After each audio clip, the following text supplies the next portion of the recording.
Hi friends, and welcome to Cait Casts On. If you're new here, my name is Caitlin and I'm a knitter, spinner, sewist, and sometimes quilter based out of the Pacific Northwest. Today I have a podcast episode for you where I'm sharing all about the things I've been making the last few weeks. So grab your craft of choice, settle in, and let's get started.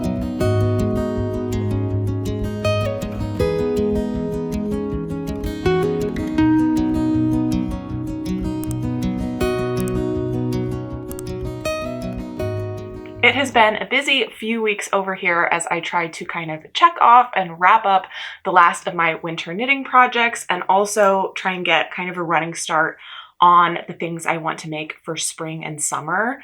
I have a trip coming up in just over a month where I have kind of a handful of items that I would love to have done for that trip. So I'm feeling the clock ticking on that. I'm trying to release a little bit of the pressure and I will be fine if they're not all done, but I'm definitely feeling a little bit antsy and I just want to make right now. So I have some good updates to share with you today, some really exciting conclusions to projects, good updates on the things I'm working on, and then also a few cast-ons. So yeah, I'm excited to dive in. Before we get into finished objects, today I am wearing a Sailor Swift top, which is a pattern by Kudovikika or Veronica Lindberg. I've actually knit 3 of these, 2 according to the pattern gauge, and 1 I kind of changed gauge a bit. This is the very first one I made. It is true to pattern, true to gauge, and I really love this version. I knit it using Knitting for Olive cotton merino in the color Rust and Soft Blue.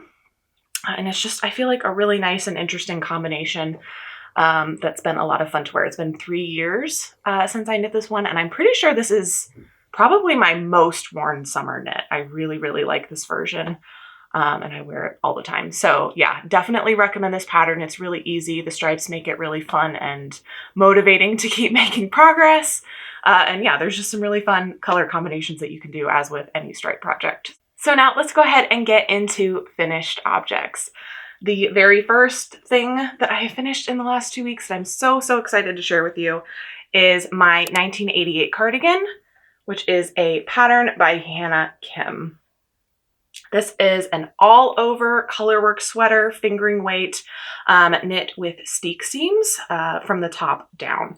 It's a very intricate looking colorwork chart with lots of really nice details in the construction of the pattern that just make for a really well-fitting garment. I'm very pleased with how the shaping came out and everything like that. And this was just an absolute joy to knit on. I really loved this project. It feels like it flew by, and I'm really happy with the finished product. So I knit this using the recommended yarn, which was Biche Bouche Les Petites Lambs wool. I have 5 colors in this sweater, and I did kind of change up some of the color placements in the chart. All of that information is in my Ravelry project if you're curious. The 5 colors that I used, the main color is dark gray brown. The primary contrast color, this cream color, is medium gray beige. And then I have 3 other colors peppered throughout. Let's get up closer so maybe you can see. There is red brown right here, soft gold above and below that, and then also that blue color there is soft blue green. I'm really happy with how all the colors came together. I feel like it has so much color and detail up close, and then the farther away you get, it kind of reads as neutral, but you can definitely tell there's some color changing, but it definitely reads more neutral. So I just really enjoy that and how much detail is visible the closer you get. I finished off the front of my cardigan with these really beautiful little glass teal buttons that I think just add a really nice little detail of color to the center of the cardigan and just adds a little bit of whimsy and playfulness. So I'm really happy with that button choice.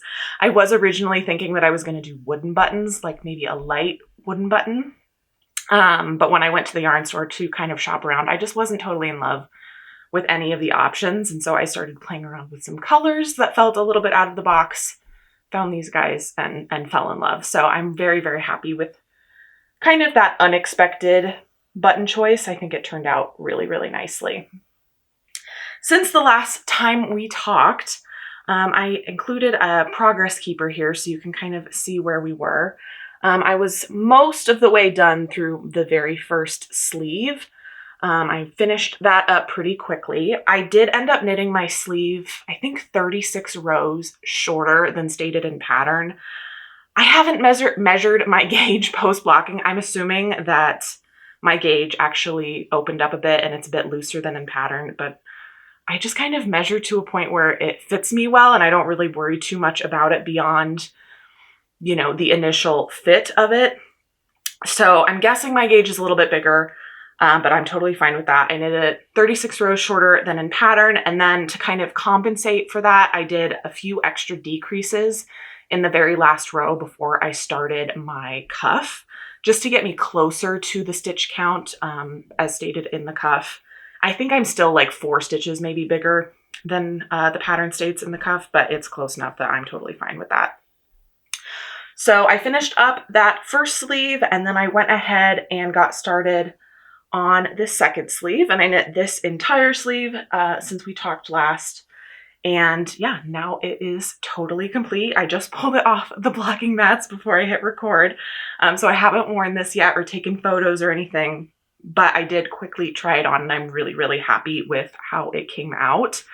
I think the sleeves are a really good length. I was a little bit nervous when I decided to start knitting the cuff because as I tried on the sweater and kind of got a feel for the length of the sleeve, it was hitting that kind of awkward point, like maybe like right here, where it's definitely too short of a sleeve at that point. But I didn't think that I needed so much extra length that it made sense for me to knit the next like chart motif, which would have been these X's and O's. I felt like if I did that and then did the ribbing after that, it would be too long. So I just kind of opted for knitting a slightly longer rib on the sleeve than stated in pattern so that I could hit somewhere in between. And I think it worked out really well. I actually did not do a mid-project block on the sleeves. I was kind of risky this time around. Typically, I like doing mid-project blocks before binding off just to make sure I like the length. But for this one, I just kind of went for it. And it worked out really well. I think before I blocked, it was really hitting my like true wrist. And then since blocking, it probably grew maybe a ½ inch. And it's just given me a little bit extra length that I feel like is really nice for a cardigan. So when I'm layering a shirt underneath or anything like that, that shirt sleeve won't poke through. The cardigan will fully cover it. So I'm very, very happy with how that turned out. I'm really glad to have this kind of wrapped up off the needles. It feels very, very satisfying. This is such an intricate project, and I'm just really proud at kind of the pace that I took while knitting this. It definitely was not my quickest project by any means, but I also feel like, I don't know, I feel like I did it at a pace that made sense for me. I felt good about the whole time. This never felt like daunting or overwhelming or boring. It was just interesting the whole time and motivating the whole time, which I think is probably a combination of the pattern was very well written. I really enjoyed the chart motif. I really enjoyed the construction methods. The instructions were very clear. So I think that was definitely a large part of this.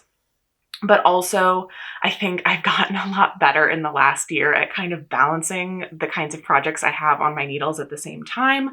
I don't think I've ever said this on the channel, but before I started recording YouTube videos, I was pretty much a monogamous knitter. I really only had one project at a time. If I felt like getting really crazy, I would add a sock to my single garment project and maybe have those two going. But since I started recording, obviously it makes a little bit more sense to have more projects on the needles at once, and so that I can talk about them all with you.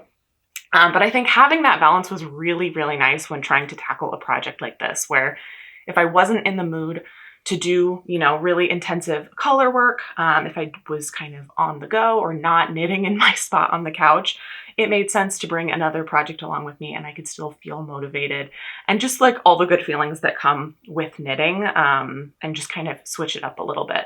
So I'm very happy with the pace that I knit this at. And it's just very encouraging for me because I would love to work on more projects like this in the future, including later this year. I'm also really happy that I went with the recommended yarn choice of Biche Bouche Les Petites Lambs wool. I ordered a few skeins of that yarn to work up some mittens with, just to kind of get a feel for it and see if I liked it, because I had never used it prior to that. And I really loved working with it in the mittens. And so I said, yep, we're going to go for it with the sweater and we're going to use that yarn. And I'm really happy I did.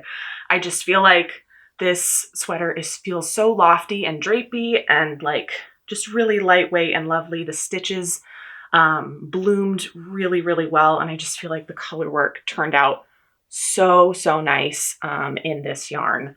The steeks were really easy to cut open. I'm not worried about anything slipping and sliding. I did reinforce them, but I don't know that I needed to. I just did it because I can on my sewing machine really easily. But truly, this project was just a joy from beginning to end. So if you've been thinking about knitting a sweater like this, or specifically the 1988 cardigan, I highly recommend. Up next, I have a finished pair of socks to share with you. And these are a self-drafted pair of socks that I'm calling my Fable Socks. It's this really lovely kind of pointelle motif with some ribbing details that I just am really, really obsessed with right now. I obviously have seen a lot of pointelle knitting patterns be very trendy in at least the last year or so, if not more than that.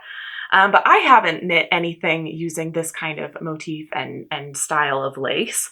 And I was kind of intrigued by it, but honestly, a lot of the patterns, while they're beautiful, they don't necessarily feel totally in alignment with my style. And so I was just kind of trying to figure out a way to maybe incorporate it in a way that felt a little bit more like me.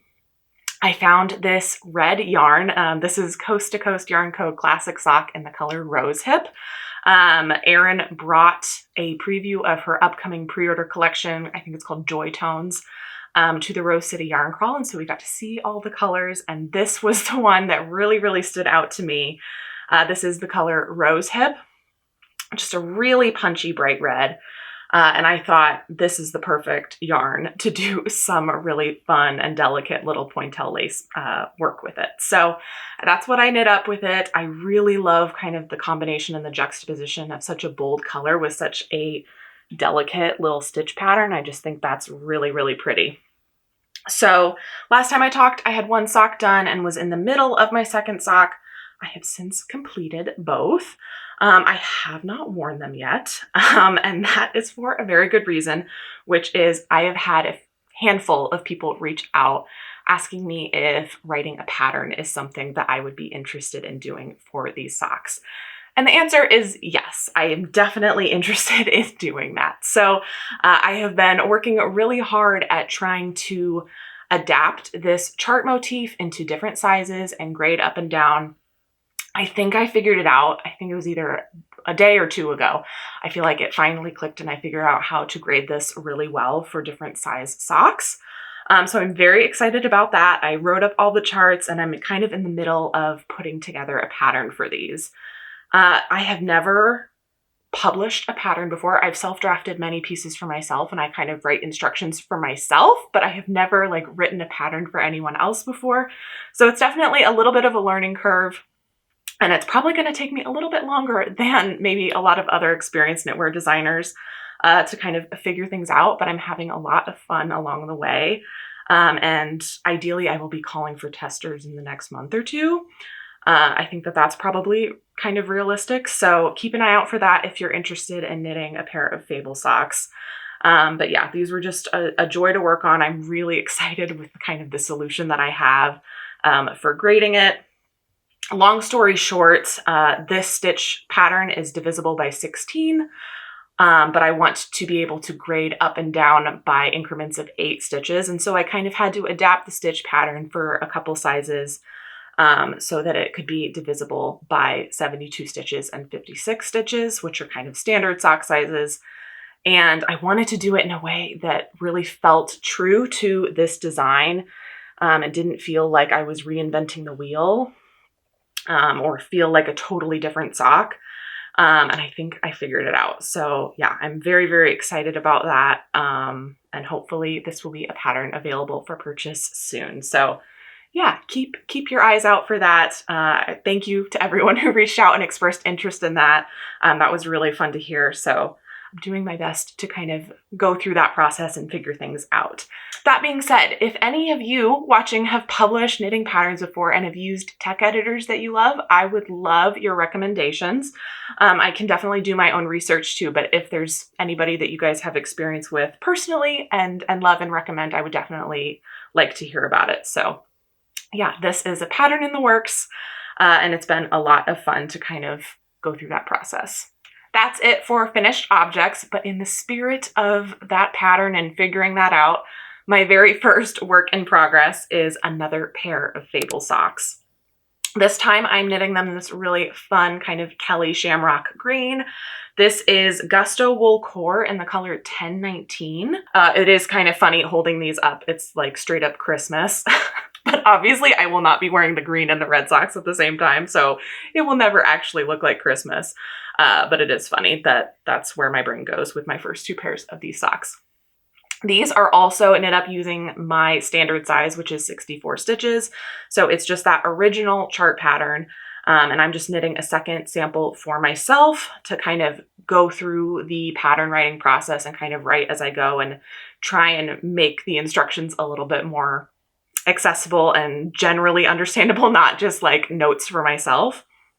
So that's kind of what I'm doing as I knit this pair of socks. I am just about to start my heel flap on this pair and get through those instructions. And yeah, this is my very first sock in this set, so I still have kind of 1.5 socks left to go. After this point, I would love to at least knit some cuffs in the different sizes, just to kind of make sure I like the way that chart looks. And then beyond that, I think I would be ready to open up for testers. So that's kind of where my head is at in terms of these socks.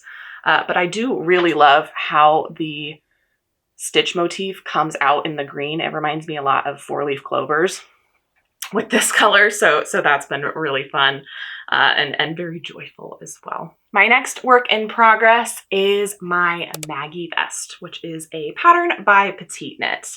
I'm knitting my Maggie vest using Kelborn Woolen's Scout in the color 309 Juniper Heather. It's just this really lovely kind of forest green color. And I'm really, really enjoying using this yarn for this project. I think it's going to come out really well and just kind of be a nice staple piece. I'm making really, really good progress on this. This is where I was the last time we talked. So I have finished the body, done the ribbing, and bound off. And then I also did the sleeve ribbing already. I actually did this before I finished the body. I was a little bit concerned that this would kind of drastically change the length of the body, might pull it up a little bit more. So I did that before I bound off the body on both sides. And all that is left is to do the collar and the button band on this one, and this will be done. I'm really looking forward to having that done because I actually have a few other vests that I want to knit here soon too. This pattern calls for 1x1 ribbing on all the finishes, the sleeves, the hem, the collar, and the button band. And I was kind of considering maybe doing a double knit button band just to kind of give it a little bit more structure. Generally, that is my preference. I just think it looks a little bit cleaner a lot of the time. And the 1988 cardigan uses that method as well, where it has 1x1 finishing on everything except for the button band, which is double knit. So coming off of this project, I felt like that was definitely an option, and I might enjoy that option a little bit more. At this point, I actually am enjoying the way the 1x1 looks. So my plan for now, I think, is to go ahead with 1x1 ribbing. And then if I really don't like the look of it, I can always rip it out and do a double knit button band. The con to that is that kind of I would do it in a different order. If I'm doing a 1x1 rib button band, the first thing I would do is actually knit the button bands, and then I would do the collar after. Versus if I was going to do a double knit one, I would do the collar first and then do the double knit. So that's a little bit of a bummer, but I think I am going to move forward with 1x1 for now. I think if I, really dislike the look of the 1x1 rib, I will totally be okay with ripping out both the button band and the collar. Honestly, if it's in 1x1, it's just not that much work. So I definitely want to start there. And then if I decide I don't like the look of it, I will go ahead and try a double knit. But I think it actually looks very clean on all the other finishes. And I think it would add a nice little bit of texture to the front because this is such plain stockinette fabric. So I think that's the plan for that. I am really looking forward to kind of wrapping up those finishes because I think it will just really transform how this looks. It is a crew neck cardigan style vest. I have the front little pieces pinned with some light bulb stitch markers just for recording because the edges like to roll in so much, as you can see on the bottom. So those come out when I'm not recording, so I'm not pulling on stitches. But I think adding, the button band and the collar will just kind of really transform this piece and make it feel so much more finished. So I'm excited to do that. And then as for buttons, I think I'm just going to do some like basic tortoiseshell resin buttons for this. I did try out a few different options and I'm not in love with any of them, but the tortoiseshell resin is like the one I dislike the least. So I wish there were ones that I was super, super excited about for this project. And honestly, there are ones that I've seen online that I think would be really beautiful, but I just can't justify kind of spending the amount of money that they cost because they're really special and handmade buttons. So I think I'm just going to start with some resin buttons that I have already and go from there. And if I decide down the line that I really don't like those buttons, those are very easy things to replace and change out. So yeah, that's the plan there. I think this is going to be such a cute little styling piece with different things during the spring and the fall. So I'm very, very excited to wear this. The next project that I have to share with you is a new cast on. I actually just cast this on last night, so it does not look like much at this point.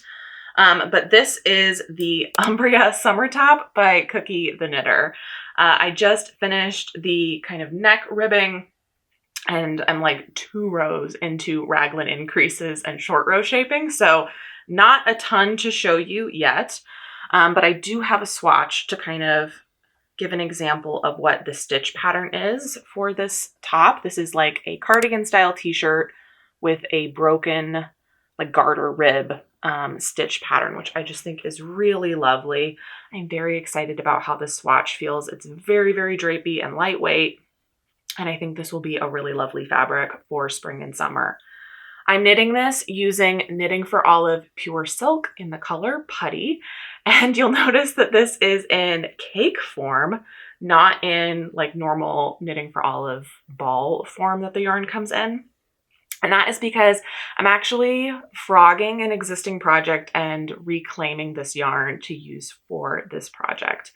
The original project that I had this yarn in, I can actually show you because I haven't finished frogging the pattern yet. But this is the Ingrid top by Gregoria Fibers. And I knit this a few years ago, obviously using Knitting for Olive Pure Silk, but I held the yarn double for this. So honestly, it's a very different fabric. It's much heavier, still very drapey, but much heavier. And I ultimately decided to frog this project and reclaim the yarn because I just never wore this. The biggest problem was that I knit this way too long. I think it was like 4 inches longer than how I like my tops to fit. And so it was actually sitting in my alterations pile for at least a year. And I just needed to set aside the time to frog back, take back 4 inches and like reknit the hem. And I never prioritized it and I never got around to it. So when I saw that the Umbria Summer Top recommended Knitting for Olive Pure Silk as one of their yarns, I just thought, like I haven't taken the time to fix and alter that top, so I must not care about it all that much. So maybe it would just be wisest to frog and give the yarn a little bit of new life. And I can always reknit the Ingrid top in a shorter length later down the line if I decide I want that. So that's what I decided to do. And I'm really happy with that choice. I really love how this fabric in this swatch feels compared to this original garment. It is a giant pain to frog this and separate out the 2 strands because the Umbria Summer Top just uses 1 strand held single. versus I knit the entire Ingrid top with it held double. So I have to like frog and separate out the 2 strands. They do twist all up on each other, and it has been a little bit of a pain, but I enlisted my husband to kind of help me. He works the ball winder while I wind up the other strand on my nitty knotty, and yeah, it kind of works. So it's slow going, but yeah. I paused frogging this original garment because number one, it was a giant pain and I wanted a break, but also because I think I'm going to need significantly less yardage for the Umbria summer top. I think, according to my Ravelry, this had like 2,000 yards of yarn in it because I held it double. And I don't need that for the Umbria summer top. I need like half of that. So I'm going to leave this, I think, for now in this state, use up the yarn that I have. I also had one other like ball of yarn that I didn't even touch. So I'm just going to kind of work through what I have. And this might just kind of end up being a remnant that I can frog from later down the line if I want to. But yeah, I'm taking a break from that. But yeah, like I said, this is one that I just cast on last night. So very, very early stages. But I am enjoying it. I think I did actually cast on for this like 3 times, trying to figure out what cast on I liked best. I ended up doing a full tubular cast on, which I think looks really, really nice. But I tried an Italian and a few other things along the way. So had to play around, but I'm happy with the one I ended up with. And yeah, so far it's going really well. This is one that I would love to have finished before my trip in a month. I don't know if that's realistic. I'm trying to release a little bit of the pressure, but I think that would be really nice to wear on my vacation. So we'll see. I'm just gonna knit when it feels good to knit it, and you know, it'll be done when it's done. The next work in progress that I have to share is actually a sewing project, which is really exciting. I don't think I've done any garment sewing since I started this channel, so that's pretty exciting. I am in the middle of sewing up the Carl shirt by Sewing Machina. I am using Matchy Matchy Sewing Club's Cloud Linen in the color Asparagus. It's a really nice kind of meadow green. Actually, here's this like true Shamrock Kelly green. So it's not ridiculously far off, but it has a little bit more of a yellow undertone than the yarn does. But this is a really, really large oversized button-up shirt that I'm working on. And yeah, I've kind of made all of the quote easy progress in this pattern. Pretty much everything that's left is a little bit more fiddly and detail work, but that's okay. I have the back yoke done. It's kind of a double layered back yoke. And then there's also some pleats, if you can see that on the back panel there, that I think are a really nice detail. And then you attach kind of the 2 front panels. You add some interfacing to the button placket here, and you kind of fold it over and do some top stitching, which I think looks really nice. So this will be where buttonholes and buttons go on either side. Really nice there. And then I have also attached my first sleeve. I lost steam after sewing this on. I actually need to finish the seam still inside with my serger. I just lost steam. So I still have one sleeve that needs to be added to the body of the garment, but that's okay. I'm really, really happy actually, because I made some pretty significant modifications to kind of how the seams work in the sleeves of this version of my Carl shirt. So as you can see, there is a slit in kind of the wrist of the sleeve. You attach kind of a placket here, like a cuff, but there is a slit, and then you can like button it closed, or when you unbutton it, it's easier to roll up the sleeves like that. And this is the 3rd version of this shirt that I have sewn. The first one was more like a 12, but the second one I wear all the time. And my favorite way to wear it is with the sleeves rolled up. So I know that about myself, and I knew that that's how I was going to want to wear this version as well. The sleeve in the pattern has all serged seams with the exception of kind of the slit here that has different seam construction. But on my serger, I only have white thread, which would be very, very noticeable against this green fabric. When I rolled up the sleeves, there would be giant white threads showing on 2 seams on this, which I did not really want. My last version of my Carl shirt is in a much lighter fabric, and so really you can't see the white thread on the serge seam at all. But on this one, it would be very, very noticeable. So I knew I wanted to kind of address that. I considered doing a few different things. First, I looked at serger thread in a green color, and honestly, none of them were a perfect match that I could find, and I don't know how many green projects I'm going to need matching serger thread for in the future. So I didn't necessarily want to buy these like huge cones of serger thread for one project, especially if it wasn't a perfect match. So I decided to kind of play around with the construction of this, alter the pattern pieces a little bit, and do some different seams. So for the main seam here, along the bottom of the sleeve, I did a French seam, which is a very kind of straightforward, simple solution. But then I also needed to kind of address this seam here. This is the inside of the fabric, by the way, where it leads into the slit. And everything kind of needed to be finished cleanly. And ultimately I decided on, there might be an official name for this seam, but essentially I sewed the pieces together and then did like a double folded hem here on either side. I split the inside fabric of my seam kind of open and pressed that open, and then did like a double folded thingamajig on either side, and then did some top stitching. So it actually matches up fully with kind of the slit seam on the wrist of the sleeve, if that makes sense. So yeah, that took a little bit of trial and error, but I'm really happy with the finished product.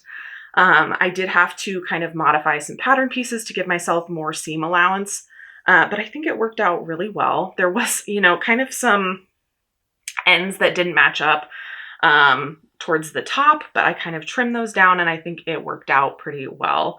And honestly, it's the solution I needed for my use case, which is I really want to roll up the sleeves, and I didn't want like a really stark white contrast on this. I am still like using that stark white contrast on the inside of the shirt, but I just didn't want that super visible when I know that's how I wear the shirt. So yeah, I'm happy that I took the time to kind of figure out that modification. And yeah, the bulk of this, like all the big pieces, are pretty much done. I need to add in the second sleeve, and then I believe the next step is to do the collar and collar stand, which is a little bit fiddly, but is a really nice finish. And then it's just like a really simple and little double folded hem on the hem of the shirt.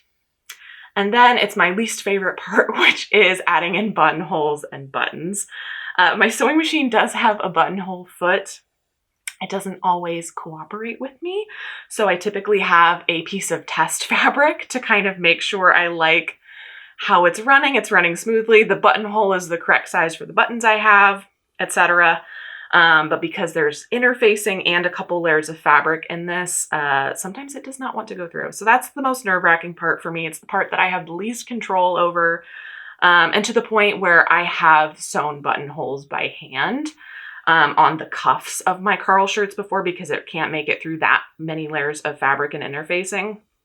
But the finish is just not as nice when I do it by hand. I probably could practice and get a little bit better at that, but ideally my machine would do it really cleanly, hopefully on the first try. So we'll see. That's always kind of the most nerve-wracking part, but the finish is really nice when it works. So yeah, that is my sewing project that I'm working on right now. And then really the only other work in progress that I have is this spinning project that I showed last time. This is Skagit Woolen Works Romney Lamb in the color chocolate. This is undyed, natural colored fiber. And I finished my first bobbin and I'm most of the way through my second bobbin, but that is still on the wheel. If you did not catch last episode, this is the first time I'm trying to do like a semi woolen spun yarn. I'm just kind of experimenting and playing around with it a bit. I really have no idea what it's going to do when I ply and wash it, which is kind of part of the fun. But I'm really working on getting a much airier yarn, letting twist in between my hands, and also just having less twist in the yarn in general. So I think this is going to have quite a bit of yardage for the amount of fiber that I have. I'm really excited about that. And I'm really also very excited to see how it kind of like blooms when I wash it. So I don't really have a good idea of what this is going to do, but I'm really excited to see. So yeah, I've just been kind of plugging away on that a little bit at a time. Sewing has taken away a little bit of my spinning time, but that's okay. I'm just kind of doing it when it feels good. So that's the only update I have for spinning. And with that, that is all of my works in progress. So let's go ahead and get into purchases and plans. Last episode, I shared with you some really, really fun acquisitions that I got from a bunch of different local yarn stores around the state of Oregon. So that episode was very purchase heavy. This time around, I just have one thing to share with you. And that is that I got a few balls of Durare Natura Gilead. And this is the color L'air Bleu. Really, really nice, true blue, medium blue color. I love, love, love this color. I'm very excited. And I got this for a very exciting test knit that I'm participating in. And that is going to be the Cove Vest by the Knit Purl Girl. You guys likely know, if you have been around for a while, that I really, really love the Cove sweater pattern by Sophie. I have knit 2 of them and they are honestly up there with my favorite knits of all time. So I'm very excited to be knitting a vest version of the Cove sweater. Sophie is kind of reworking some of her past patterns, kind of regrading them a little bit. And as part of her Cove sweater update, she's also including a modification for how to make it a vest. And that is what I am test knitting here. So I'm really excited about that. I'm kind of feeling the vest at the moment. And so I'm really looking forward to working this up. I actually did swatch for the test knit already. I did 2 different swatches. The recommended needle size in the pattern is a US 8, but when I swatched, I discovered that I did need to size up my needle just 1. So this is on a US 9 needle, which is what, a 5.5 millimeter, I think? I could be wrong. I don't knit with needles that large very often. But it's still a really, really lovely fabric. It does not feel too open at all. It just feels very lofty, which is really, really nice. And I'm excited to have a vest in this color and layer it over a bunch of different things. So stay tuned for that. As far as I know, if you have the Cove sweater pattern, you will be getting this update for free. I think that also applies to the vest modification, but I'm not 100% sure. So I'll let you know as I get more info on that and we move through the test knit. This test is not due until September, so it's going to be a while until, you know, this update comes out. But I think it will be a good one when it does. I love my Cove sweaters and I'm really, really excited to kind of have this vest mod. So that's it for today's episode. I hope you had a nice time sitting down and chatting with me and that you found a lot of joy in whatever you've been working on. You can always come over and say hi to me on Instagram or Ravelry. My username is CaitCast on both of those places, and I will leave them linked in the description below. If you enjoyed watching this video and haven't already, if you could take a second to like and subscribe to the channel, that really, really helps me out and helps new people find me. I hope you have a great rest of your day and week, and I will see you in the next one. Bye.